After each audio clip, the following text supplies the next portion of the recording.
చూస్ country delight, live better. ఇప్పుడే country delight యాప్ని download చేసుకోండి.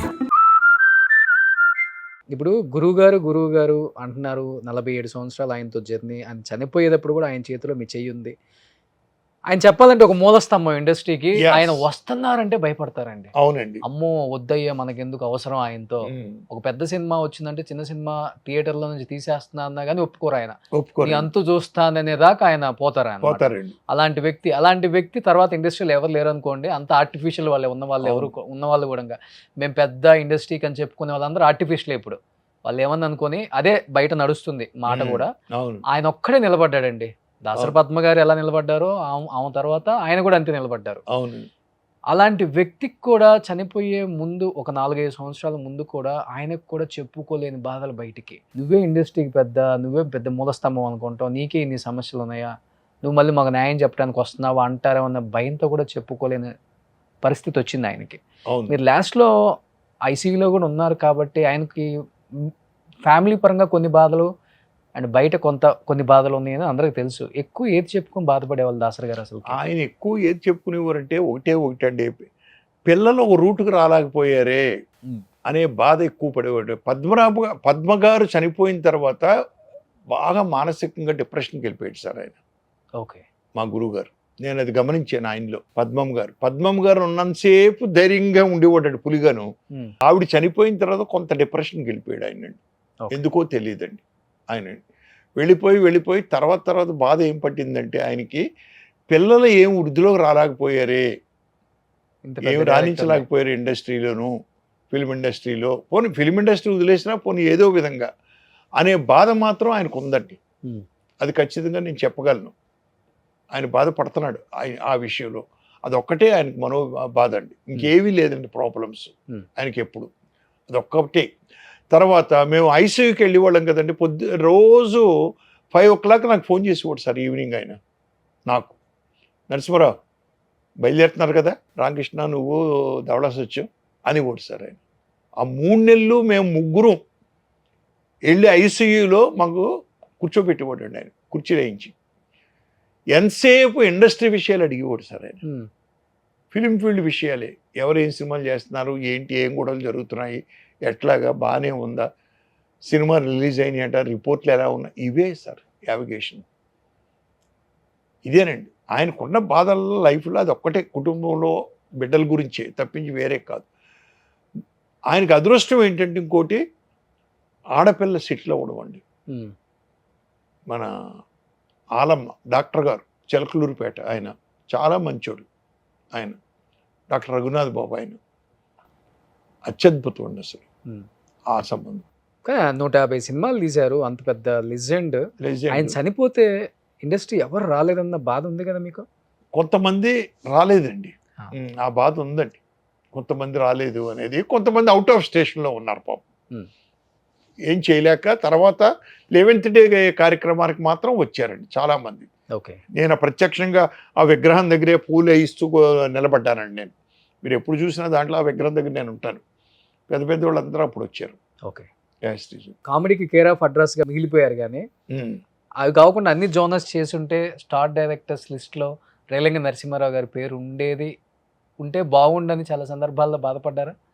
బాధపడలేదు సార్.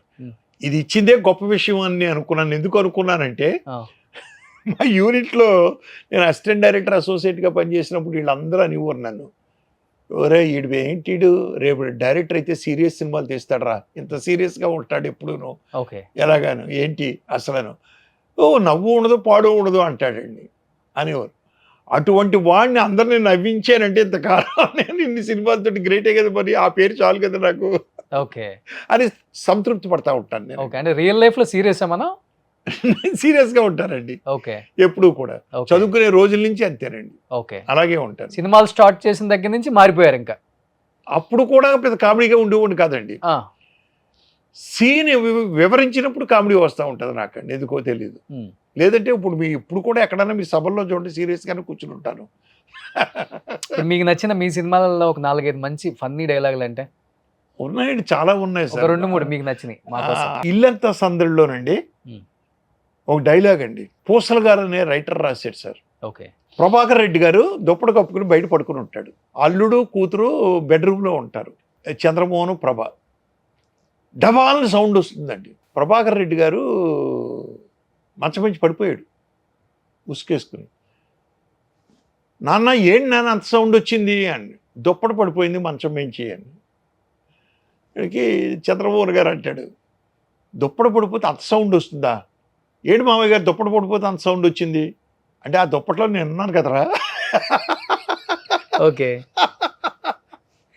అప్పుడు అన్నీ ఇలాంటివే. అక్కడి నుంచి వరుసగా అసలు ఎదురింటి మూడు పక్కింటి పెళ్ళంలో అయితేనండి అసలు టోటల్గా ఒక డైలాగు, మీకు గొప్ప డైలాగ్ అది. రాజేంద్ర ప్రసాద్ పిసినారి వెళ్ళి టెండర్ వేయడానికి వెళ్ళాడు. వెళితే వాళ్ళు అప్లికేషన్ పెట్టుకుని స్టాంప్ అంటించమంటారు. ఆ స్టాంప్ అంటించడానికి నాలుగు మీద పెట్టబోతే ఆగుతాడు. ఎందుకు నా లాలాజలం వేస్ట్ అవ్వాలి అని అటు ఇటు చూస్తే ఆ చెట్ల బాత్రూమ్కి వెళ్తూ ఉంటాడు పరిగెత్తుకుంటూ. దివ్యవాణి కొడుకు, ఒరిజినల్గా ఈడు కొడుకే, కానీ అడిగి తెలియదు భార్యాభర్తలు విడిపోయారు ఎప్పుడో. సో వీళ్ళు తెలీదు. వీడు వెళ్తున్నాడు, ఈ కుర్రోడు అని, బాబు ఇటు రారా. వచ్చాడు. ఏంటి అన్నాడు. అని ఒకసారి అన్నాడు. అంటాడు. అన్న తర్వాత ఆ స్టాంప్ తీసి నాలుగు మీద పెట్టాడు. తడి ఆరేసాడు. గమ్మును నాలుగు మూతి మూసేసి చేయి తీసేసి పరిగెత్తుకెళ్ళిపోయాడు. వీడు పరిగెత్తాడు, నా స్టాంపు అని. ఎవరో రాజేంద్ర ఆ కుర్రోడు దొరకడు. ఆడు తెల్లారి పొద్దున చూస్తే వాడింటి ఆపోజిట్లో టెర్రస్ మీద కనిపిస్తాడు ఆ కుర్రోడు. ఈడే కదా నా స్టాంప్ పట్టుకెళ్ళిపోతే, ఒరే నా స్టాంపు ఎక్కడో నా స్టాంపు అంటాడు. మింగేశాను. మింగేయడం ఏంటి? నాకు ఇయ్యి అన్నాడు. ఆ రోజు ఈవినింగ్ ఓ పని చేయి, పొద్దున వచ్చి నెదుక్కో అంటే మలంలో నెదుక్కోమని. ఆయిల్ సీన్ ఉంటుంది కదా, అత్యద్భుతం ఉండదు ఆయిల్ సీన్. ఇలాంటి సీక్వెన్స్లు అంటే నాకేం జరిగిందంటే సార్, గొప్ప రైటర్స్ దొరికారు సార్, సూపర్ రైటర్స్ దొరికారు. ఓకే, ఎప్పుడైతే రైటర్స్ దొరికారో స్క్రిప్ట్ ఎలివేట్ అయిపోతుంది సార్ ఎప్పుడు కూడా. ఇప్పుడు అందుకనే నేను ఏమంటానంటే సార్, సినిమా అనేది ఒక్కళ్ళ యొక్క విజయం కాదు సార్, ఒక హీరో విజయం కాదు, ఒక డైరెక్టర్ విజయం కాదు.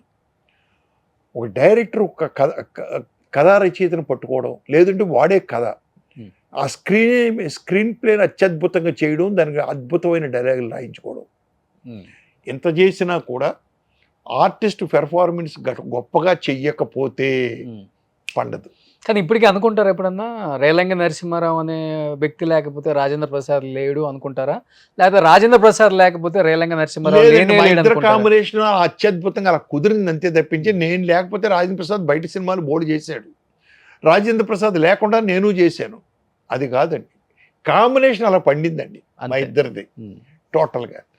ఇప్పుడు ఒక హోటల్ ఉంటుందండి, ఒరి ఇక్కడ దోశ చాలా బాగుంటుందిరా, మసాలా దోశ అయితే ఇంకా బాగుంటుందిరా అంటారు. మసాలా దోశ కలిపితే మసాలా దోశ అత్యద్భుతంగా ఉంటుందనే కదా హోటల్కి వెళ్తాం. అవును అవును. అలాగే మా ఇద్దరు కాంబినేషన్ పండింది, అలాగే చంద్రమోహన్ గారిది నాది కాంబినేషన్ పండింది.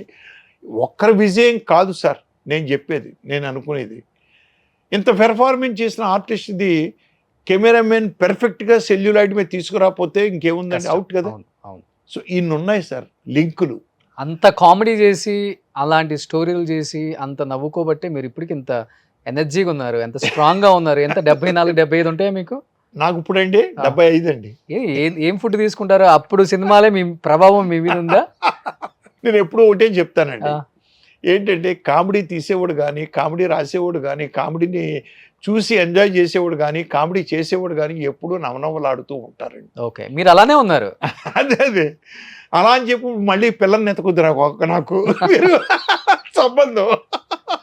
అదే మన్మధ లీలా కామరాజ్ గోడ. అవునవును. సో సినిమాల ప్రభావం మీ బాడీ మీద ఉంది డెఫినెట్గా ఉంది సార్. నవ్వి అవి ఎక్సర్సైజ్ అయినాయండి బాగా సూపర్. అది అందుకనే కదా సార్ మన ఈ హాస్యం క్లబ్బుల్లో వాటిల్లో నవ్వుల మీద ఎక్సర్సైజులు పెడుతున్నారు. అవును.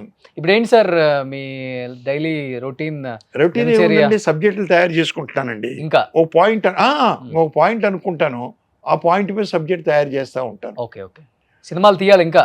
తీయాలనే ఏమండి, కళాకారుడికి ఎప్పుడూ కూడా ఒకటే నో రిటైర్మెంట్.